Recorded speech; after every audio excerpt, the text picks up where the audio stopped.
we are in the lead again on this important issue, which is January 6th, an event which the left has used to try to destroy our constitutional republic by jailing their political opponents, including President Trump.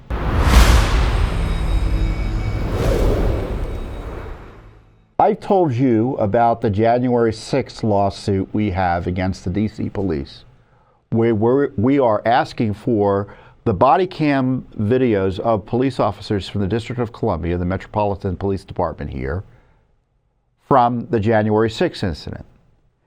And they, for months, have told us, you can't have them because they're subject, or they can be used, and the release could impact ongoing criminal investigations or law enforcement proceedings, which is bunk.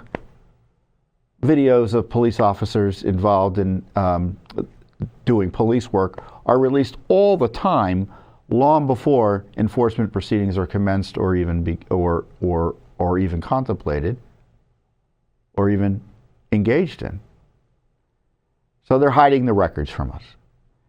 Now, when they insert law enforcement proceedings, it's kind of difficult to get over it, but we've been litigating it, and it had been resolved that we sued in the local court here in Washington, D.C., the Superior Court.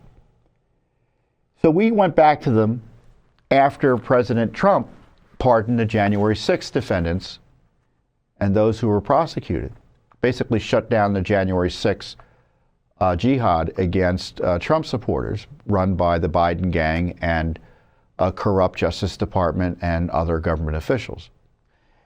And so in light of that, there's no ongoing criminal investigation. So we said to the DC Police Department, our lawyer, Michael Bekesha, did, well, do you have a change in position?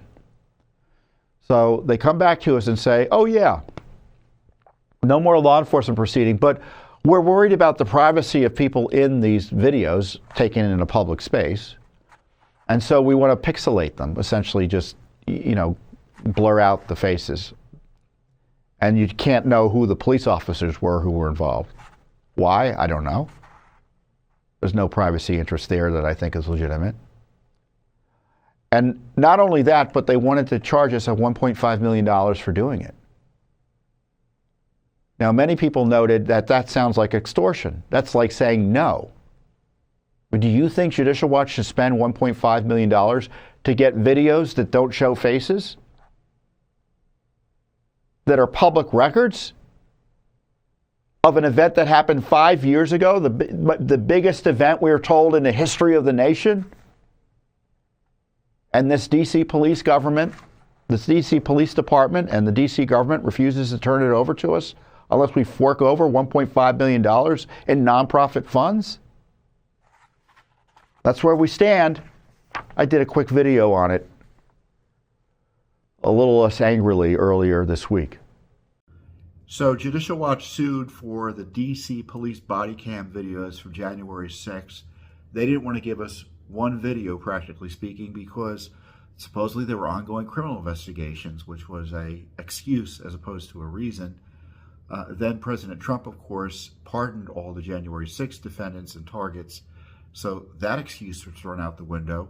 But then the DC government came back to us and told us we had to pay them $1.5 million to get access to the body cam footage from January 6th, which is an outrageous and exorbitant fee that's designed to prevent public access to videos that should have been released years ago. So we're going to keep on doing the heavy lifting, fighting in court. But clearly, the DC police has body cam videos on January 6th they don't want you to see.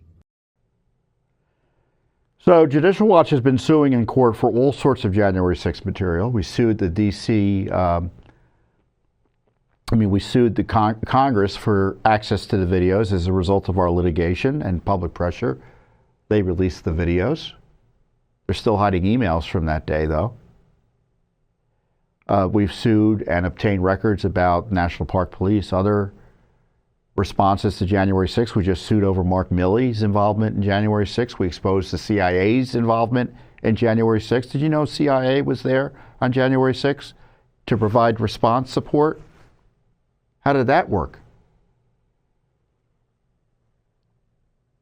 And so now we have the basic body cam video of DC police officers there that day. When, DC police provided significant support during the disturbance. So there's a lot of video to be reviewed and disclosed to the American people. They say there's 1,000 hours, the government does. And so they told us they want $1.5 million. Now we have to figure out what to do. Do we negotiate for the money, negotiate it down? How much would we be willing to spend? Is there process to protect the so-called privacy of people that don't have really any privacy, any fair expectation of privacy? Do we challenge that? Those are all the issues that we have to kind of think through. But in the meantime, obviously, always the DC government can release the videos at any time. But this is what Judicial Watch, it's one thing to say, oh, release the videos. It's one thing to say, release the records, release the email.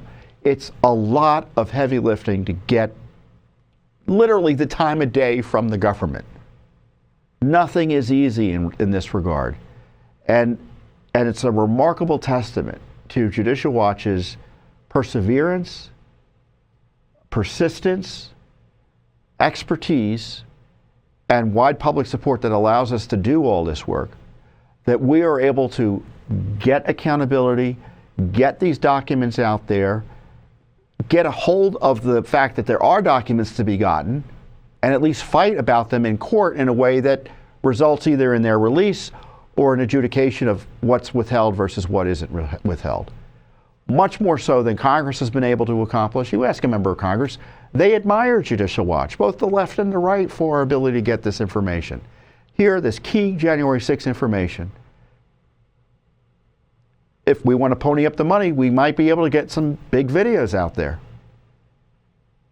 in terms of what happened that day. We are in the lead again on this important issue, which is January 6th, an event which the left has used to try to destroy our constitutional republic by jailing their political opponents, including President Trump. So yeah, it's a big deal. It's not the big deal they think it is. It's a big deal because of their abuse and misuse of the event that day to abuse the civil rights of millions of Americans. And we're seeing that the January 6th videos, all of which could be released, there's clearly something there that the government doesn't want released. Otherwise, they wouldn't be trying to charge this abusive amount of money, $1.5 million, to Judicial Watch to get the records. So I'll keep you updated as we proceed. But, DC, by the way, is a creature of Congress, constitutionally speaking. So it's fair to ask Congress, what are they going to do about this as well? Thanks for watching. Don't forget to hit that subscribe button and like our video down below.